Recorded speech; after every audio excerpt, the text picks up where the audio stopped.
It's my pleasure to introduce our speaker today, Dr. Lisa DiPasquale. Dr. Pasquale has been involved in physical therapy for more than 23 years. She was a naval physical therapy technician for 12 years, completed a bachelor's degree in PT at Kansas University while in the Naval Reserve. Subsequently commissioned in 1987 and served as a naval officer and physical therapist for 15 years. Prior to retiring from the Navy, she completed her Doctor of Science with a concentration in clinical electrophysiology from Rocky Mountain University. And her professional credentials include electrophysiologic specialist board certified, granted by the ABPTS of American Physical Therapy Association in '93. Program chair and secretary of the section on clinical electrophysiology, EMG Task Force, Virginia Physical Therapy Association, Virginia Board of Medical Examiners Work Group. She is also involved in the Dive Military Wounded Volunteer Program as coordinator and highly involved in the Dive Heart Foundation, is a graduate program co-chair and clinical electrophysiology Doctor of Science. After retiring from the Navy completely in 2002, she has since begun a practice as an orthopedic physical therapist in an outpatient setting, specializing in neuromusculoskeletal screening in the workplace, outpatient client community educating, and specializing in community outreach programs. And today she's going to be talking to us about changes in physiological, cognitive, and health-related quality of life measures following an introductory scuba diving program for individuals with disabilities, a pilot study. So without further ado, welcome to Dr. DiPasquale. Thanks. Just because I was in the Navy, don't presume I know anything about technology. So I'm presuming because I can speak well, you all can hear me.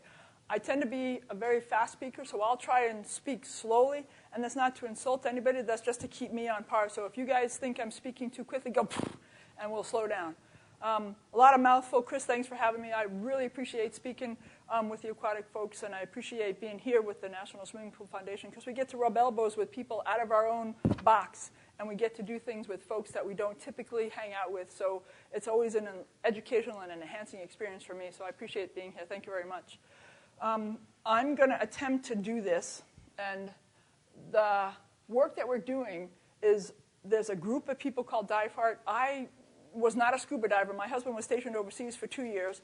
I'm going to do a very short segue into how I got into scuba diving, and this is the only place in the world where I can combine my passion for working with people, promoting, yakking, physical therapy, and scuba all under one umbrella. And I get to do it with kids with disabilities, vets with disabilities, able-bodied folks, SEALs, airborne paratroopers that go, I'm a scuba diver, and I'm Mega Man or Mega Woman, and they go, wow, I have no idea that this was going to be that challenging, because what we do uniquely with diving is we do a lot of task loading, and that's going to come out as we go forward in this.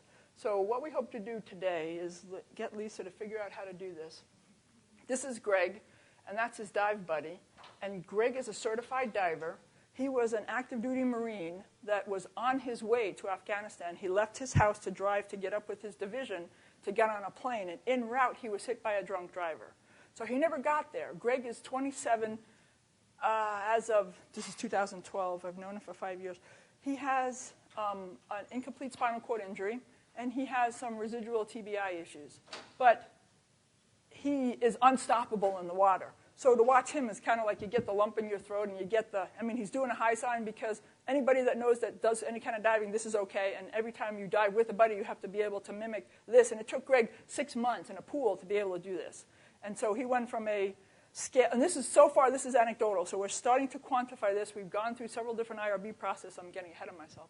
This is very exciting stuff. So I'm going to chill. But that's Greg with his buddy. Slow down, Lisa. Okay.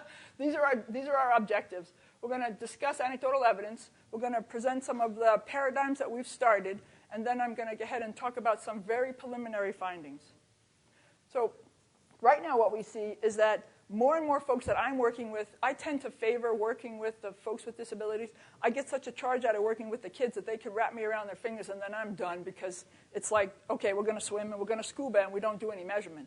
But so what we end up finding is that there's a lot of attention with doing adapted activities, return to function, community integration, adaptive sports, Wounded Warrior Project, Wounded Warrior Reach Out. I mean, everything Wounded Warrior that it can be, there's a lot of money and a lot of research being funneled into activities for folks that have adaptive needs, but that want to be mainstream.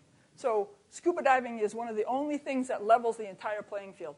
This gentleman just started his second year of medical school. He's an Air Force paratrooper, was on a motorcycle, was en route to work, and got caught up in a really bad accident where he tried to help, and then he put his bike aside, stepped out of the way, didn't realize that he'd stepped into traffic and was smashed into by a car. So he's a para. He's a high-level para. He's like a T8 para, or he is a gentleman that has and right now his legs are tied together in the illustration, so he doesn't have to try to troubleshoot them because we ankle weight him so we can kind of define his buoyancy. So he's Mega Man. He has swim fins on his fingertips, and he's given us a double high sign because he's like ready to rock and roll. He like swims the entire length of football fields just for recreation with scuba gear on, and only when he's in the water is he pain-free. Now the question is why? And that's one of the reasons why Ian is participating in the research, because he wants to understand why he can't just do medical school underwater. And so he's really a high flyer. He's a rock star. So we have been working with different things to try to keep him moving forward so he doesn't make all of his goals. And so far, what we've been able to tell from a standpoint of anecdotal is there's several different categories of benefit. We see physical benefits, we see cognitive benefits, we see physiological benefits. And we all know that the only other place you can be buoyant in a gravity-eliminated place is in some kind of space capsule or overseas, not overseas, but in a gravity-eliminated environment, a test capsule, or on the moon, or in a space project. And that's way too expensive for us to be able to do regular rehab. So what we tend to do is take folks scuba diving.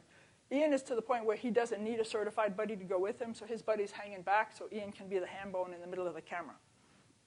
So the other individuals that we work with also tell us subjectively that they have greater cardiovascular tolerance. They have way more endurance and way greater stamina. The kids that we work with that have different disorders on the autism spectrum come from being non-communicative to able to very well express themselves. And we've had 3 kids currently that were in elementary school that went from being in, quote, 90% special needs class to, over 3 years, 90% mainstream classes. And we're like, why? So the question keeps coming up as to why.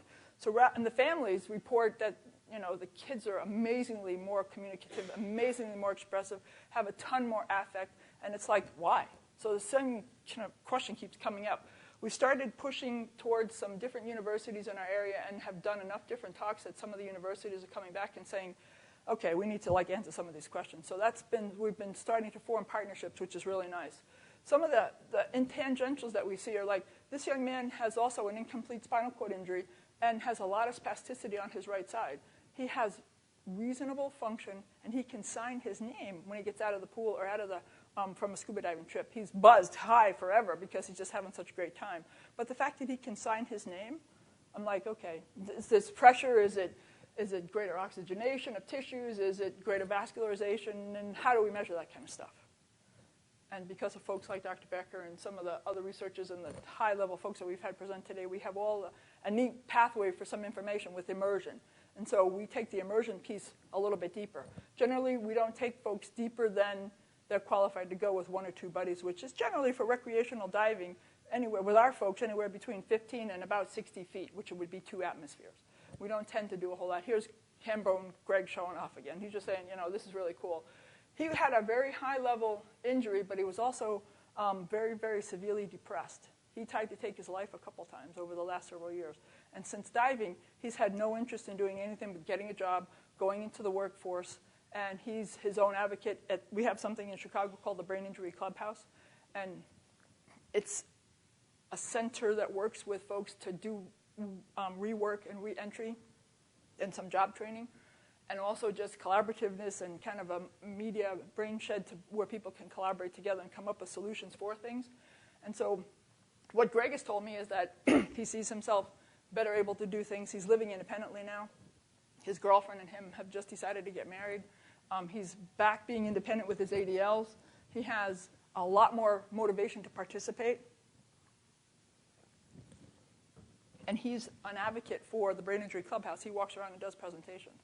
So, and he has his own transportation, where before he was very limited in his ability to get around.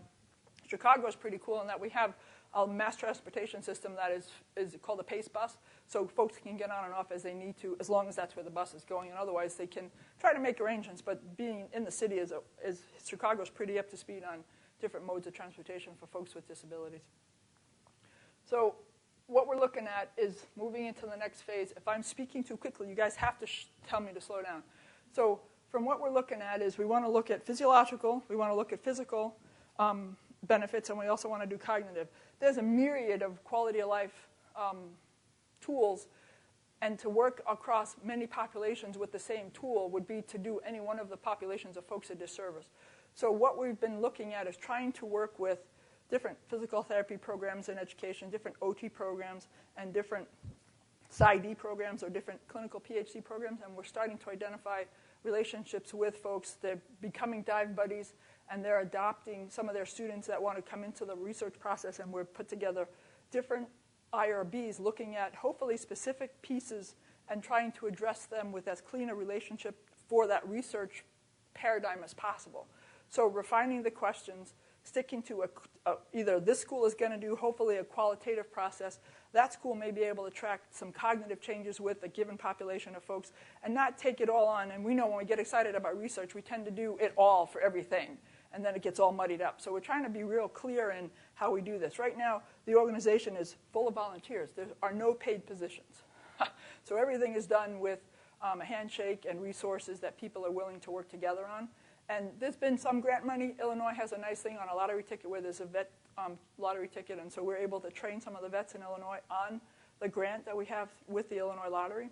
And I haven't researched it enough to go to other states to know if that's the case, because if that's the case, then we can generate grant potentials and be able to do more training so we can do more effective communication, because the greatest limitation that we have is being able to do the data collection and have it be web-based and not paper, because crunching the numbers and transferring the data and all that's real labor-intensive. And that's why we have students, thankfully, for students.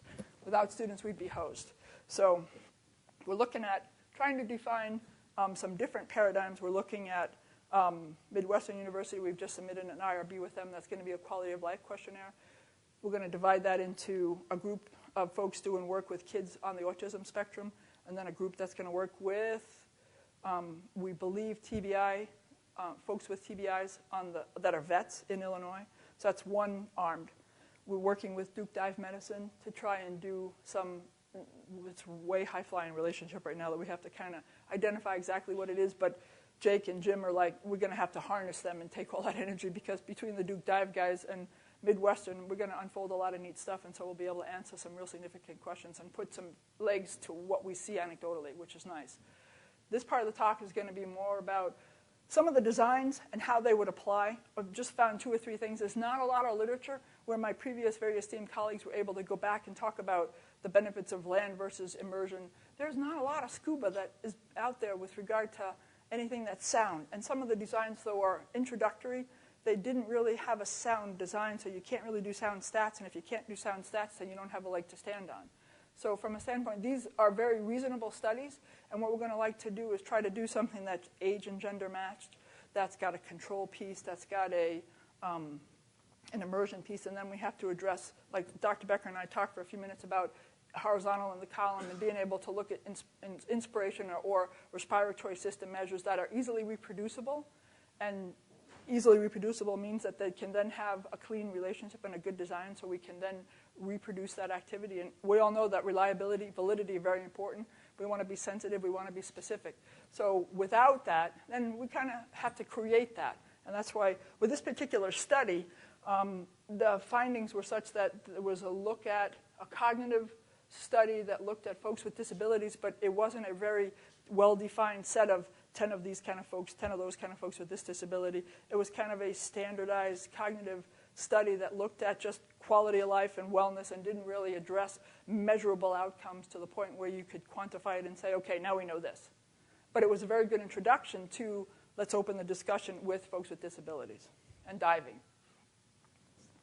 This one became a bit more specific in that our Canadian colleagues took and worked with gender matched and age matched. And it was a generic group of folks with disabilities and a generic list of age and gender matched white normals or or able-bodied folks, and it addressed across disabilities. If this person had motivation to participate, then what was this person's motivation to participate? And the diving was the dependent variable between both groups. So that was a very powerful study because we took age and gender, and we matched to, quote, I hate the word normal, but normal age and gender. So it was good to be able to go across, but it wasn't stratified. The stats were very generic, and it was a study that had a small n, which tends to be the limitation in a lot of what we've heard today as far as small groups and small n's. So what we hope to do is be able to, again, do a multi-center look, or be able to go across maybe a qualitative look and have maybe a single case design or several people that are put in a community and that can be followed over a period of time and have time intervals of measure. This was a self-reporting tool, and the study was very rich. It's a bit older because it's 96, but from a standpoint of the motivation piece, the folks without disabilities were compared to folks with disabilities, and the disabilities were physical disabilities, not any cognitive disabilities, no visual challenges, and no like TBI type challenges. So strictly amputee or some orthopedic conditions. So they were considered on the disability rating scales very, very low level and not high level. So that, again, is a limitation in the design as far as we can't stratify, we can't generalize across a population because a lot of people walk around with mechanical low back pain. They do an exercise program, they may swim regularly, they exercise regularly, they're treating themselves effectively, so that's their lifelong task for themselves. When we have an individual with disabilities, they may not be able to do that, so it's our charge to see what we can do from a perspective of giving greatest function and greatest input to be able to quantify the quality of life for that individual if they decide to come in and join the research piece. And if they don't, we're still going to take them diving anyway, just because it's a whole nother look. What we did with a little bit of stuff that we've done from a survey standpoint is just we're looking to gather information. We polled a lot of past Dive Heart participants, and we started looking at new participants to see if there was common need across folks and kids that have been diving with us, some that have just done pool experiences, and some that have gone on formal trips. Because the typical pathway for, say, a kid on the autism spectrum, parents may want to say, well, let's get this kid doing something that his sibling doesn't do. And so kids moved from observing a dive experience in a pool to sitting looking at dive equipment and kind of getting, okay, I like this idea. And some of the kids are instantaneously in love with the fact that they can put on gear, stick a regulator in the mouth. They're guided through a process. And then in the next instant, they're swimming. We'll throw toys in the deep end of the pool. I have no idea why some of the kids take to it like fish. You put the dive gear on, you put a BC on their bodies, you put a reg in their mouth, and they're going. With a buddy, of course. And after they've been medically cleared and all the liability documents are signed, they've had a bit of an introduction. And if the kid is a bit higher on the spectrum, they can take the direction. And I don't know if it's because the water is quiet once they're in the water, if the pressure of being in 10 foot of water, if it's in a pool, is just comforting because it feels secure, or it's just because it's a totally different experience, or they're focused on getting to the toy because it's colorful and they're like under the water. They look up and they go, oh my. I've only had one kid at 10 feet of water spit out a regulator, and he went poof, right to the top, and it was kind of like, you know, Jeremy, you got to slow down. It took me 6 months to get this kid to put a regulator in the mouth. I'm not going to repeat what he said in between events. Suffice it to say that it could be a hand gesture. Suffice it to say it could be one hand crossed over your arm. Suffice it to say he mooned me a couple times. I'm like, you know, I'm tired of this. We got to switch this up because it isn't working. So you're going to work with this. We had a gentleman, he's moved out of the area. His name was Steve. He was 6 foot 8 inches tall and weighed 293 pounds. And when he stepped, he filled the door space. And it was hilarious because here's Jeremy, about 5'2", and here's Stephen, and they looked at each other, and they looked each other up and down, and I'm like, ha ha, leveling forces, yes. Lisa's out of this right now. And so they sat on the edge of the pool and looked at each other for 50 minutes. I don't have that kind of patience. I can't sit still that long. I'm a high energy, high gear, got to get it done, move on, you know, I'm hyper as it is. And so I don't have ADD. No, my daughter does, but I don't. Teasing. It was really interesting to watch. They took all of Jeremy's gear off. Steve went and got a backpack and filled it full of rocks, put it on his back, and they walked around the pool deck. And it probably weighed about 30 or 40 pounds. I'm like, The kid's only 120 pounds, and he's carrying a third of his body weight. What is he doing? So I just watched him. He was new to the program. I'm like, this is a little out of the box, but that's okay, because this whole plan is out of the box. So then they sat on the side of the pool. He held him. He let him hang. Steve let Jeremy hang on to the regulator. And then Steve did something different. He put a full face mask on, which means you don't have something in your mouth. The face mask includes a regulator, and he put it on the back of his head like some kind of Darth Vader thing, R2-D2, whatever. And then, of course, Jeremy wanted to do it because Steve was doing it. So he got out another $2,500 piece of gear, and he put it on the back of Jeremy's head. And then they worked it from the back all the way to the front, and he strapped it on. And then they were playing bubbles in the pool by the end of that session. The next session, they put the backpack back on, the full face mask back on, and then by the end of that session, he was in the water. So it took him like 1/9 of the time it took me, and I obviously didn't do the right thing. So it's okay to recognize that and have a kid work with another individual. But just the fact that now we can't get the kid out of the pool. He has to use the full face mask, but that's fine because he comes in, he puts his gear together, he goes, ready, Jim. Yo, Jim. And then he'll put the gear on and he'll wait for somebody by the pool deck. And he's on the deep side, and he knows not to go in the pool until he has a buddy. So he'll go and get one of the guys and walk him over to the gear, and he makes them put the gear on, and then they go in the pool. And then he's there for the whole session. It doesn't matter. He's swimming for 4 hours. So we give him a 3,000 cc tank, and at the end of the session, he's got about 200 cc's left. And we don't like to take a tank down to more than 500 or 600, but Jeremy won't get out of the water, so we just let him go. He's gone to Cozumel. He's gone to the Florida Keys. He's gone to Key Largo with Red Boat Inn. So we have and he's one of our kids. This is Anecdotal. He's gone from 3 classes that were very challenged from his teachers to now being, and those classes have been mainstream for him. And he's the kid that leads all the other kids in how to properly behave in the classroom. And he's 16 years old. And he's now 6 foot tall and weighs 180 pounds. And so if he got situated and got a little bit aggravated, he would be a handful to deal with because now he's man-sized instead of being a little kid. So it's really impressive what we can do with diving, and we still don't know why. There's supposition, but this is kind of what we're after. So the very first thing I did was, okay, we're going to see what we can do with some of this stuff.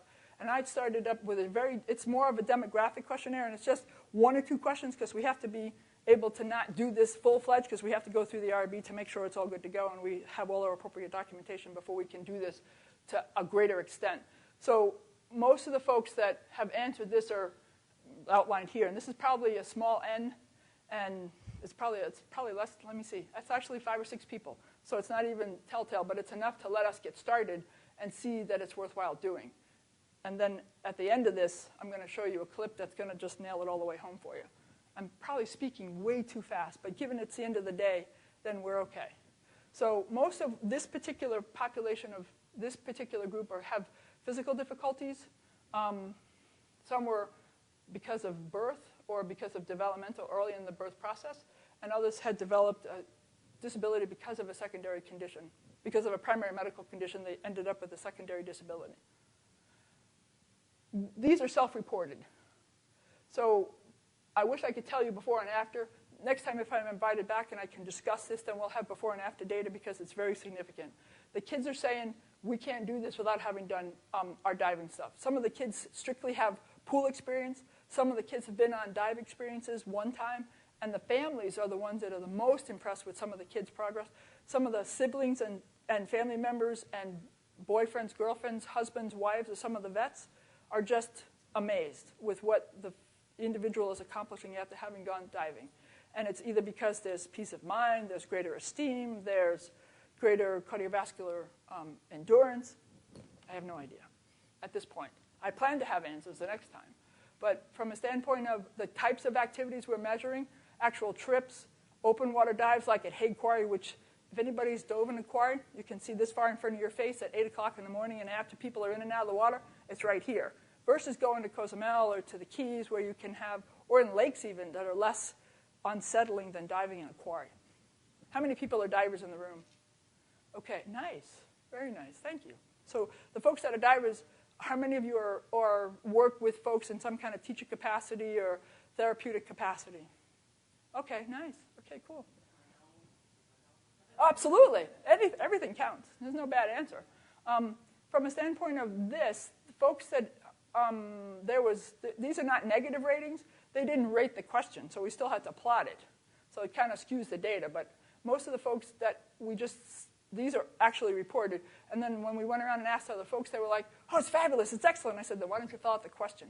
The problem with me with surveys with this population of folks, whether they just get too excited and they forget to fill it out. Plus there's one of me and there's like 50 people in the room. So to try to get all of it correlated and collated is a bit of a challenge. So that's why we're looking to streamline the process, identify a given group of folks that we can follow, and do this all properly. And I don't want the folks that are doing this to do it until we have an IRB in process. So fortunately, several have been submitted, not several, but 3 have been submitted, and they're underway. So we just have to wait and see. The nice thing is that we're looking at measuring cognitive, physical, psychological, and emotional. This is a large, understated piece that not a lot of people address. We tend to always talk about the intellectual stuff. We talk about the cognitive stuff. We generally mention physiological, and we always talk physical, but there's the emotional piece that goes with somebody that, like Greg, that's a rock star, that's a Marine Corps active duty guy that's going to go to war, protect and be patriotic for his country, and then he gets injured, totally unrelated to anything he did to cause it, or in the line of duty even, and which was determined in the line of duty, I should say, but I mean on a battlefront, comes back, and the piece that doesn't get addressed for him is how he now feels because he sees himself as an altered individual. And so his esteem is in the toilet. His ability to participate in things he used to do as a rock star, high-flying Marine Corps individual are unable to be done because he's medically retired. And now he's like, now what do I do? I used to be the rock star that can go and go to war and defend my country, and now I have to sit in a wheelchair. Or I have to sit in a television chair at home and not do anything. So for him to be able to get back to doing something that not the common Joe does, like scuba diving, is huge. It's so much in his world to be able to take and be in charge of that. So for him, it was huge. It was a huge breakthrough. So I just want to be sure that we mention that the emotional state for folks is as important, if not more so, because that kind of goes to motivation, and it goes to community reintegration, and it goes to some of the other things that we all take for granted. So what we hope to do in the future is to partner with different research institutions, which, like I said, we're working with Duke Dive Medicine. We've got something on the boards with Rosalind Franklin, University of Health Sciences, and we're working with Midwestern. And we're going to try to work with other sites, but we've got to kind of grow our own process locally so we can get the kinks out of it and then look to do other things or bring other collaborators in that have a track record of being able to keep some of these visionaries grounded and do the framework to framework piece so it is a clean relationship across the boards. We're looking to use a lot of the community-based resources, like some of the YMCA pools, like some of the university pools. There's not a lot to this because if it's in our immediate area, we bring all the gear.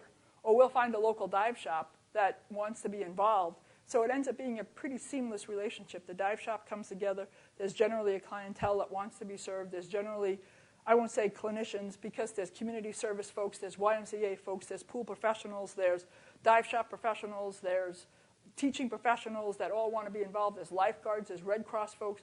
And at one point or another, when you say dive, then the local dive community shows up. It's probably one of the most selfless walking groups of people on earth as far as what they're willing to do and bring to the table.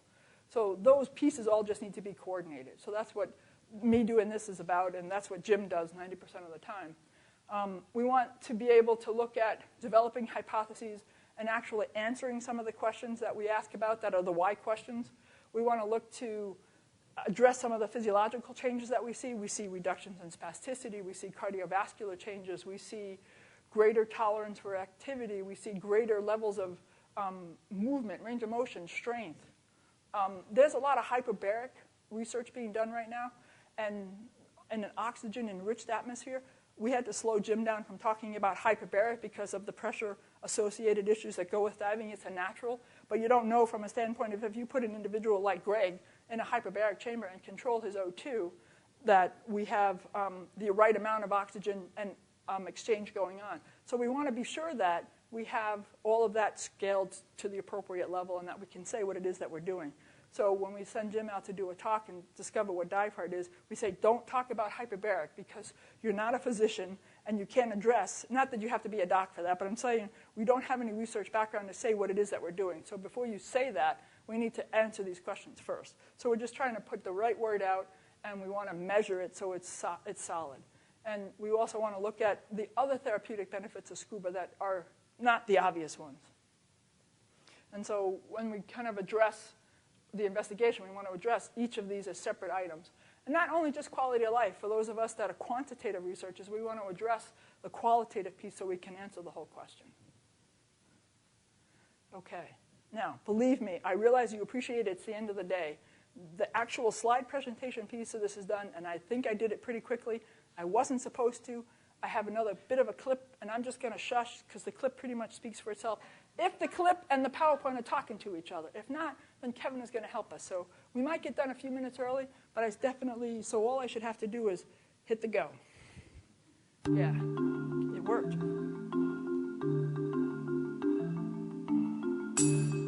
Notice the clonus on his right leg.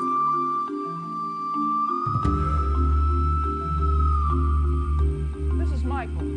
He was in a motor vehicle accident on a motorcycle. He has an incomplete spinal cord injury, and he would be termed a C6 spinal cord injured individual. So he's telling folks how he best is able to be suited up for his wetsuit. Only one limitation to diving, besides thermoregulatory issues, are people that have pressure issues from a breathing standpoint, have uncontrolled seizures, or open wounds. Almost everybody else in the world can dive.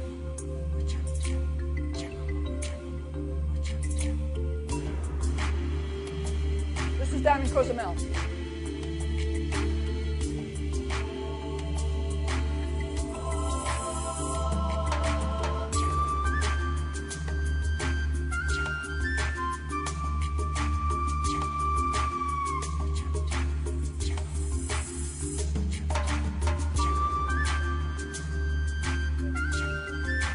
They are certified to the point where they're doing their open water dives for their certification. 2 of them were going for their open water certification with a certified buddy classification of either needing 1 or 2 buddies. Some of the other folks, like Ian, he's a certified diver now. There's several different clips that have been all melded into one piece. The individual that just got in the water is a that's Ian. There's another individual in this group that is significantly visually challenged, and we sign for him so he understands what he's touching. And because this is a marine sanctuary, he's allowed to touch only designated things. So we went to Cozumel and trained up 2 of the dive shops there so they could be dive buddies because they know what can be touched and what can't be touched. That was, quote, legal for the folks to touch and not touch.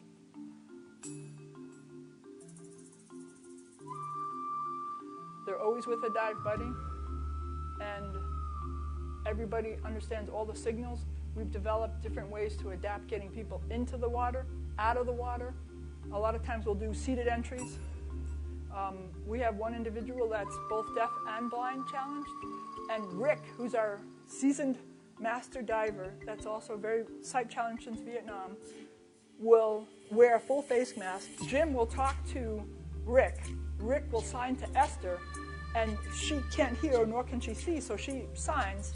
She reads the sign from Rick, so she gets to have a dive experience based on the input he gives her, and then we're able to have her touch certain things as well. And so it's a 3-man group, or a 3-person group, but it's pretty slick. J2 is swimming with his arms, because obviously from his spinal cord injury, he's not able to percolate with his legs, so he tends to use his arms. The only time he's pain-free is when he's in the water. It's like trying to harness him to stop him because he just goes.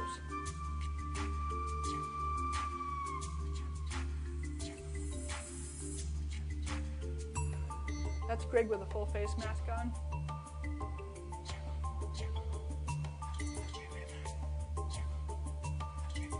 Gabe is visually challenged.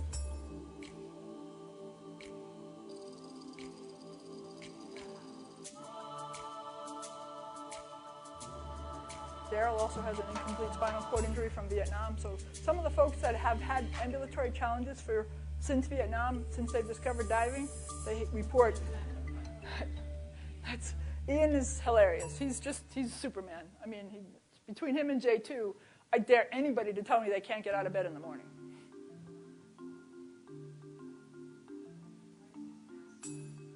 He's on a regular mask, and when you say different, how do you mean? It's just...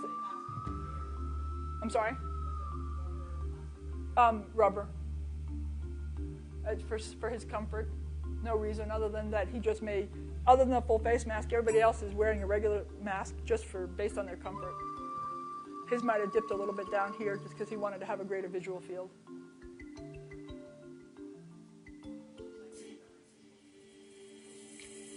It's a different mask. The skirt on the mask is riding a little bit lower. Yeah, how about that? He can do this, but he doesn't have the hand coordination to be able to clear. So that's why the dive buddy is essential, because if he's going like this, that means, hello, I need my nose smushed so I can clear. That's Gabe trying to find the seahorse, very gently.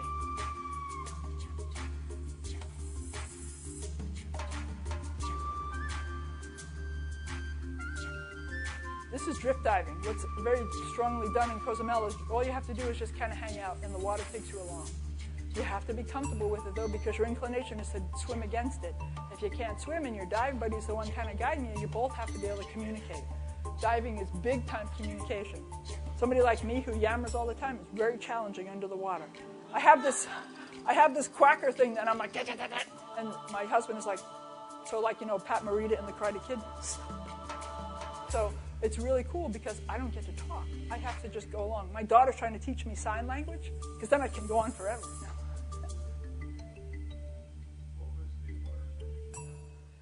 86. Here's Ian being a ham bone.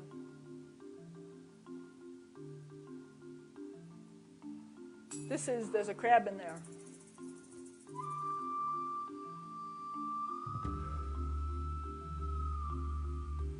The dive staff are amazing from the different shops that we work with. They're all about making the experience happen for the folks that we bring with us. That's a spotted eagle ray.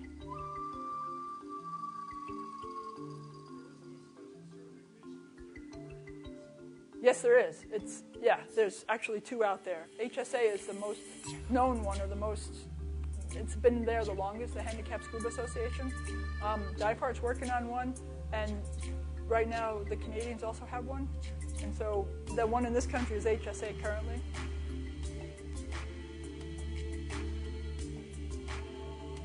The thing about scuba diving is we have the franchise on zero gravity. That's Jim. So an He's individual president and founder with of a Dive Heart. disability who is a slave to gravity on land and can't do certain things, now underwater has the opportunity to be completely weightless. Zero gravity. This is a great opportunity to do physical therapy in a zero gravity environment. And that's what we found Dive Heart is. It's not just a feel-good thing. It's not just building confidence, independence, and self-esteem, but it's actually a therapy.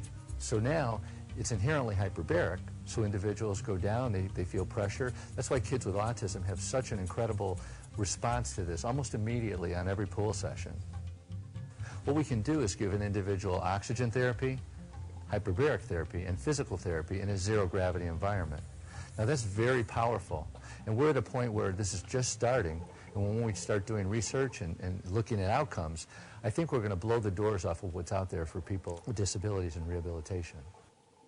The proof, however, is in the results. And according to Alex and Julie, they are nothing short of miraculous. David. Alex has pain all the time, 100% of the time in his left shoulder, and that's the only time since I've known him that he says he's pain-free in the water. Yeah, the second day that I got out of the water, I had not only not any pain, but I felt stronger in both my arms. And we talked about it later on that day, saying, well, maybe we should get, not in the ocean in Long Beach, but in the pool with a tank and do a few laps every couple of times a week, because it totally strengthened my shoulder within 2 dives. But we're definitely doing it because it's therapeutically beneficial, and we just get to have fun in the water. The best thing I saw in the water is Alex swimming and moving around and moving his arms more than I ever see on land, and just having more of a sense of freedom. It's the best thing I saw this week. Thank you. We can entertain questions. Alex has had a bad motor vehicle accident in Southern California, and had come to Long Beach to work with the VA there to try to get some voc rehab and to try to become more independent in his activities and skills of daily living. He went through a significant bout of depression prior to coming to Long Beach. And so when he finally did decide to get off his duff and get going and take back his life, he came and met up with the Dive Hard folks that had trained in California several years ago. And now he's an ambassador for the program in California. So it's pretty cool. But I wanted you to hear his testimony as to what he did and what it felt like for him himself. I thought that was more powerful than me talking about what we're going to do, because he's done it. So it's pretty telling. Appreciate your time. Questions? Yes, ma'am. I work at Los Alamos County in New Mexico, and we recently landed a program with Cody Unser, and that's with the First Step Foundation. Have you done any work with them? Jim trained the First Step Foundation. Yeah, we have. Oh, I'm sorry. The question is, have we done any work with the Cody Unser Foundation? And Dive Hard and the Cody Unser Foundation did Project Walk, and also did Jim trained all the staff that work with Cody. And volunteering for their Project Miracle on Sunday, it fell into our lap. I mean, literally, a gentleman had come scuba diving that was a disabled veteran, and he said, hey, I'd like to do this program. And one day he brought me the flyer, and I was like, I'll be back in the conference by the time this is going on. But I just wanted to know. Oh, yeah, definitely. Jim has been to Israel, to the UK. In fact, he's going back to the UK next week.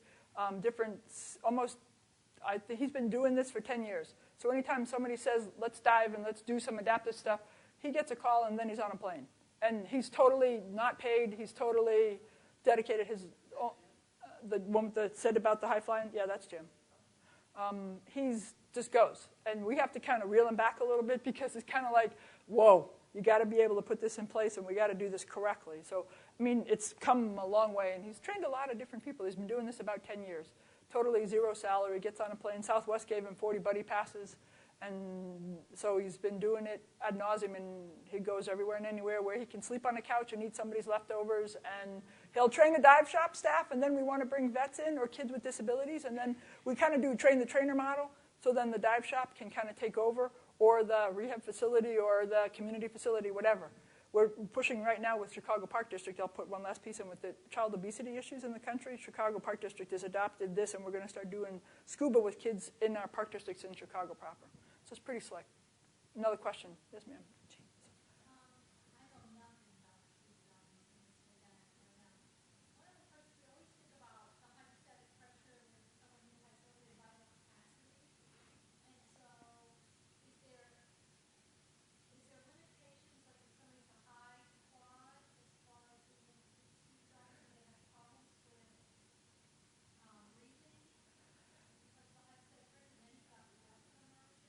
I think it's a multi-layered question. I'm going to repeat the question. I got it. I was going to repeat the question. I believe, help me here again. The question is with folks that have high-level spinal cord injuries, if there's vital capacity issues or deep breathing issues, is that a problem, one? And is it potentially a contraindication for diving? And given that there are hydrostatic and viscosity and breathing pressure issues inherent to scuba diving, is that also an assistive or a limitation in the process? And no to any of it. It's not a limitation. As long as the person has been medically cleared, we very gradually work towards increasing, and we come back with folks saying that they, especially with Alex and with Greg, they have a greater vital capacity and a greater ability to inhale and exhale when they come out of the water and then in their everyday activities of daily living. Again, it's anecdotal. But is it a medical contraindication for scuba diving? No. The only absolute contraindications are uncontrolled seizures, thermoregulatory issues, and open wounds. Chris. So for the last client that you showed who had the incredible relief from shoulder pain, after multiple dives, did you see any carryover? Absolutely. His shoulder was, I actually did the question, sorry. It's hard to train me. I'm very difficult to train. Chris's question was, after periods or after an interval of diving, with what Alex said as far as his strength and pain, was there carryover beyond the diving? And is that correct? Yeah. And the answer to the question, short answer is yes, there's market carryover. He was able to do strengthening and range of motion and overall core as well as shoulder stabilizing, strengthening exercises in the water. And then because of strengthening in the water in a much shorter interval, because he'd done several months worth of therapy, land-based therapy, prior to starting scuba diving, and he made greater gains in a shorter time interval with diving. And yes, there was carryover because he started to become way more independent in his ability to transfer and his ability to bring items and tools towards his inner circle here where he could start to, he wasn't feeding himself for the longest time because he didn't have the ability to bring his arm out, scoop, and bring his hand to his mouth. And so he was in a rehab setting where he was getting used to being very dependent, which was unsatisfactory. So he got up off of that platform and started with the diving. He became way independent very quickly because of increases in strength and decreases in pain. And I have no idea why. That's the question. And that's why I got this goofy smile on my face, so it's good. Anyway, yes, ma'am. So you do find similar results from people who are doing open water dive versus pool dives? We can't stop them from just going fully. Yes. I'm not going to. Yes. I'm not got that part down yet. The question is help me again. Are we seeing the same benefits from pool diving as well as in ocean diving or in sea diving? The limitations in the pool is that we don't have a pool deep enough. So we do see some of the folks never go beyond the pool.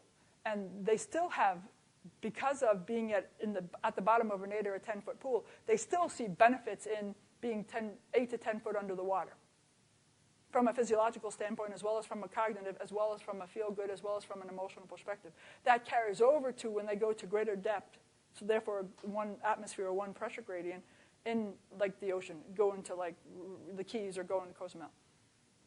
The fact that they can participate in the trip is self-esteem building hugely, independent of that, motivational, and that's just what you see on the top. It doesn't go to the measurements, which I'm making a supposition based on hearing that from folks that have been in the pool that have then gone on dive trips across the boards with the different disabilities that the different folks have.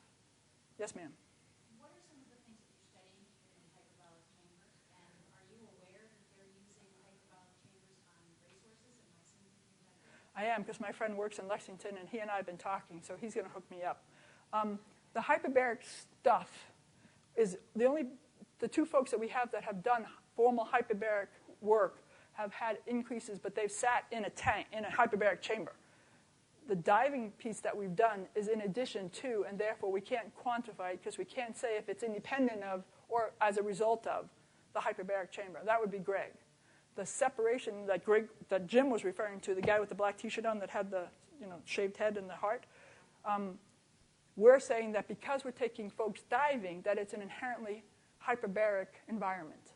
So the thought is, and hopefully the extrapolability is, that it would have the effects of being in a formal hyperbaric chamber because you're at depth and at atmosphere.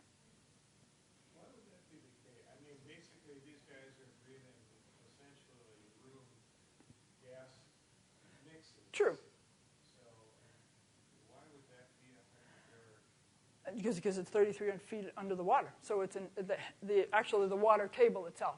The hydrostatic pressure, the viscosity, the cohesion, just because you're 1 atmosphere under is a significant pressure change between chambers and lungs and capacity and just overall. And the physiological properties that go with oxygen and gas exchange. I am not a pulmonologist, and I am learning from a physical therapy perspective how much I don't know. So what's cool is that, like Dr. Becker was just referring to, if we're all aware of the pressure and the oxygen exchange, because likewise we have to make sure that as a dive buddy, we don't narc, we don't have any kind of nitrogen narcosis or any kind of air pressure related injury. So we have to be doubly sure, not only for our benefit, but for our buddy's benefit. That's why they are significantly medically cleared, and that's why the progression from going from pool depth to scuba diving depth is very gradual, and that the person tolerates it exquisitely, carefully, and very well. That's way more questions than I anticipated. Yes? I've got the question you don't have to ask. Have we ever had any problems? In the 10 years that Dive Heart's been in the volunteer business of teaching adaptive scuba diving, there have been no injuries whatsoever.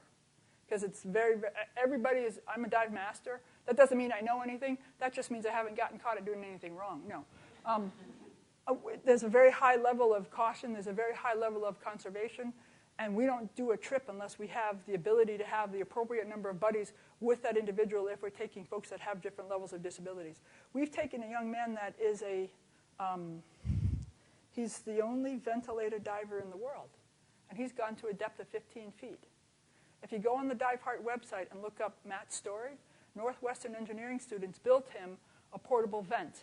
And we engineered a suit that we could put, a dry suit that we could put air into, that he would be trached with his breathing apparatus, and he went 15 feet below the water. He's the only ventilator-dependent diver in the world. It's not scary. It's very impressive. He had four dive buddies on him. And the dive failed 5 times before because the hoses blew out of his unit. And he's like, he's not doing this, but he's looking at the device. And so, he's got 2 people watching him intently. He's got 3 people watching his apparatus, and his dad is right next to him. So he actually has 6 people with him.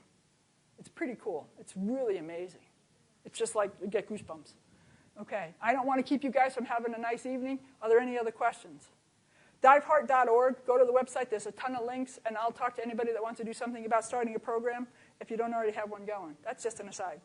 Thank you very much for your time.